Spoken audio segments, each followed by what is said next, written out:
Episode 26। दूसरे दिन सबका शॉपिंग और मूवी का प्लान होता है। सब मॉल जाते हैं।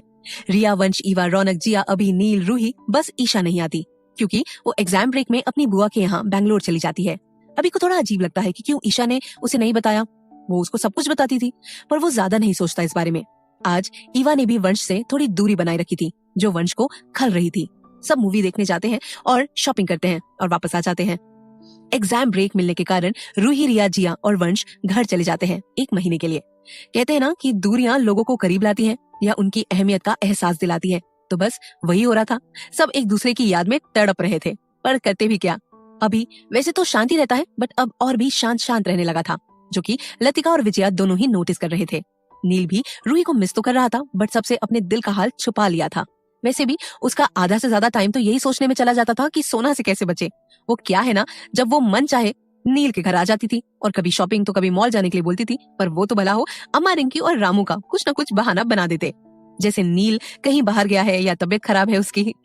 लेकिन हमारे नील ने इससे बचने का एक परमानेंट आइडिया निकाल लिया था। वो और अभी हॉस्पिटल चले जाते थे और सर्जरी और पेशेंट्स में अपना दिमाग लगाते थे। आखिर उन्हें कभी ना कभी यही संभालना है और उन दोनों को ऐसा देखकर लतिका और विजया भी खुश हो जाती थी। पर विजय और लतिका अभी की उदासी भाप जाती हैं और इन सब का पता लगाने के लिए दोनों मॉम्स अपने शैतान बच्चे को पकड़ते हैं। जी, हमारे नील को। दोनों एक दिन नील को अपने कैबिन में बुलाते हैं और उसे एक टक देखने लगते हैं। नील कहता है, आंटी, मॉम का तो समझ आता है पर आप ऐसे क्यों कर रही हैं? लतिका कहती है, तो एक बात बता, हमारा अभी किसी से प्यार व्यार के चक्कर में तो नहीं पड़ गया? नील नजर झुकाते हुए, मुझे कैसे पता होगा मॉम? विजया प्यार से बोलती है, देख बेटा, अभी आजकल इतना उदास रहता है, खोया खोया रहता है। बताना बेटा, उसे कोई परेशानी है क्या? किसी ने रिजेक्ट कर दिया क्या? नील बोलता है, नहीं आंटी, ऐसी कोई बात नहीं है। तभी नील के पापा आते हैं और बोलते हैं, नील बेटा, अभी तुम्हें इंदौर के लिए निकलना पड़ेगा। मेरा कंपनी की डील में सिग्नेचर चाहिए। मैं चाहता हूँ ये प्रोजेक्ट तुम ही हैंडल करो। नील कहता है, ओके डैड, और निकल जाता है। मिसेस रायचंद मिस्टर रायचंद को खा जाने वाली नजरों से देखती है। मिस्टर रायचंद मिसेस रायचंद को गुस्से में देखकर सक पकाकर कहते हैं, मैं भी चलता हूँ, आप लोगों का वर्किंग सेशन चल रहा होगा ना। बोलकर मेट्रो की तेजी से उनके कैबिन से निकल के भाग जाते हैं। ये देखकर विजया बोलती है, यार लतिका, कितना डराती है निकेत को। शादी के 24 साल हो गए हैं फिर भी अब तक डरते हैं तुझसे। देख, ऐसे भाग गए जैसे कि उनको तेरे कैबिन से तेजी से निकलने का कोई अवार्ड मिलने वाला है। लतिका कहती है, अब तो चुप करेगी? ये निकेत ना तो खुद समझता है ना मुझे कुछ पता चलने देता है। विजया कहती है, ऐसा लग रहा है अभी की पसंद को जानने की जल्दी मुझसे ज्यादा तुझे है। लतिका कहती है, हाँ तो अभी मेरा भी बेटा है ना। विजया कहती है, हाँ वैसे भी वो मुझसे ज्यादा तुझे ही मानता है। एक काम करते हैं, तू उसे एक बार बात करके देख, क्या पता तुझे बता दे। लतिका कहती है, हाँ एक बार मैं पूछ के देखती हूँ। जिया भी अभी सर को मिस तो कर रही थी बट करे तो क्या करे। उसके कमरे में उसकी दीदी भी साथ में होती थी और फोन तो अक्सर छोटे भाई के पास होता था, तो वो अभी से कांटेक्ट ही नहीं कर पा रही थी। और हमारे अभी ये सोच के उदास आशिक बने फिर रहे थे कि जिया घर जाके याद ही नहीं करती और वो खुद भी उसे टेक्स्ट या कॉल नहीं करता था।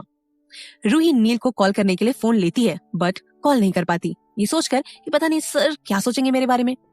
ईशा अब अपने आप को स्ट्रांग बना रही थी ताकि वो अभी को फेस कर सके। लेकिन हाँ, रियांश उसे अक्सर कॉल कर लेता था। ईशा थोड़ी इरिटेट होती थी बट बात कर लेती थी उससे। रौनक और ईवा अपनी वेकेशन केरल ट्रिप में जाकर कर रहे थे। वंश और रिया की बातें अब होने लगी थी बट ईवा वंश के कॉल्स मैसेज का कोई रिप्लाई नहीं दे रही थी जिससे वंश को अच्छा नहीं लग रहा था।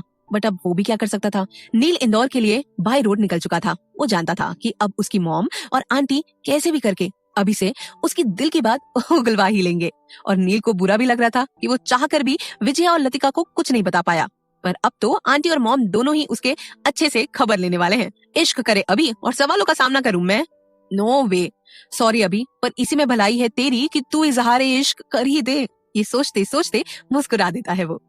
अगले दिन सुबह रायचंद हाउस में नील सुबह को 9 बजे ही अपने घर पहुंच जाता है और साथ में अनिक और वर्तिक भी उसके साथ सबको सरप्राइज देने के लिए आए थे।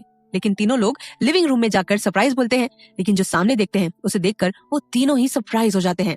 लिविंग रूम में अभी बेबस और बेचारा सा बैठा होता है और सब लोग उसे घेर के बैठे थे जो अब नील, वर्तिक और अनिक को घूर रहे थे। नील सक पकाकर, क्या हुआ, सब हमें ऐसे क्यों घूर रहे हैं? लतिका उसके कान मरोड़ते हुए, क्यों घूर रहे हैं ये हम बाद में बताएंगे, पर तूने हमें क्यों नहीं बताया कि अभी जिया को लाइक करता है? अनिक शौक से, आप लोगों को कैसे पता चला? मिस्टर रायचंद अनिक के कान खींचते हुए, वो क्या है ना बरखुरदार, बेटा बेटा होता है और बाप बाप। वर्तिक और अनिक घूर के अभी की तरफ देखते हैं और बोलते हैं, बता यार, तेरी आशिकी के बारे में घर वालों को कैसे पता चला? अभी बताता है। Now comes to flashback. Latika, Vijaya मुझे लगता है अभी लव्स जिया। विजया कहती है, लगता तो मुझे भी है, पर पता नहीं क्या है उसके दिल में। लतिका एक दिन पहले अभी के पास जाती है और बोलती है, क्यों बेटा, क्यों परेशान हो आजकल? अभी कहता है, नहीं आंटी, बिल्कुल परेशान नहीं हूँ। लतिका कहती है, नहीं, तुम आजकल कुछ उदास रहते हो, इसलिए मैंने पूछा। अभी कहता है, नहीं तो आंटी, ऐसा कुछ भी नहीं है। लतिका, ठीक है। फिर लतिका विजया से बोलती है, ये इतने जल्दी नहीं बताएगा विजया, हमें कुछ करना होगा। आज सुबह डाइनिंग टेबल पर लतिका विजया और अभी को नाश्ते पे बुलाती है और बोलती है, विजया, तुम्हें जिया कैसी लगती है? अभी जो बेमन से नाश्ता कर रहा था, नाश्ता छोड़ के विजया की ओर देखने लगता है। विजया कहती है, बड़ी प्यारी बच्ची है।